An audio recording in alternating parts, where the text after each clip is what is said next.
was in 1991 that we created Duke Nukem and released it to the world as a side-scroller, and it was a huge hit.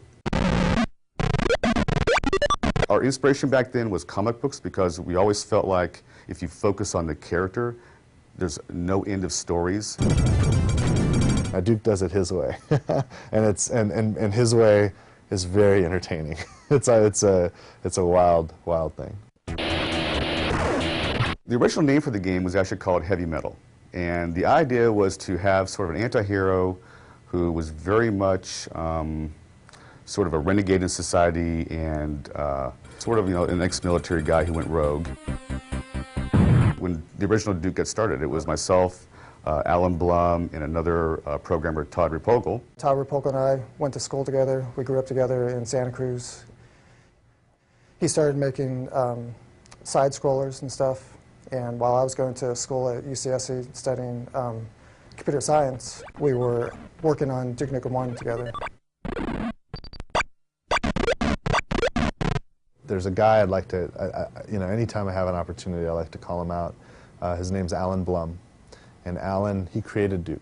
He and Todd Repogel, back in 1991, 92, created the original 2D side-scrollers of Duke Nukem. And, you know, great fun games.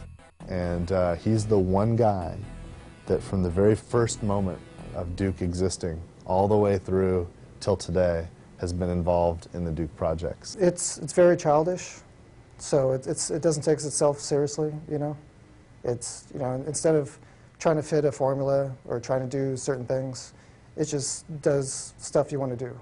Duke Nukem has always been about the character, and you know, we were focused on that at the beginning. It was difficult to bring it out with the side-scrolling simple technology in which, you know, we couldn't have voice work and so on. Actually, the voice started with Duke Nukem 2. At the opening cinematic, he says, "I'm back." Todd Repogel, the original Duke Nukem programmer, came to me and just asked about doing a voice because he wanted Duke Nukem to sound like, at least then anyway, sounded like a cross between McBain and Arnold Schwarzenegger. Those were my instructions, and I just said 2 words. I said, "I'm back."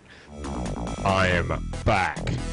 The original Duke that Todd and I were working on didn't really work well, and when George joined the company, he actually spent several nights kind of redesigning, you know, and you know, back in those days, it's like, you know, it was EGA and very pixelated stuff, but he gave Duke his little smile and gave it the yellow haircut and everything, and kind of really made the character look the way he still looks today. What? Did you think I was gone forever? Too long. We've waited too long, frankly. And I don't know if there's anything that could live up to the idea of 15 years of development, but this is absolutely a worthy successor and a worthy sequel to the game.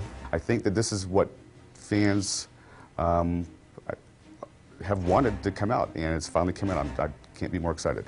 If you're a Duke fan, and especially you're one of the fans that hang out on the 3D Realms forums for all that time, refusing to give up, refusing to, you know, give in to the naysayers or whatnot, you're going to have a blast with this because it is a hell of a lot of fun.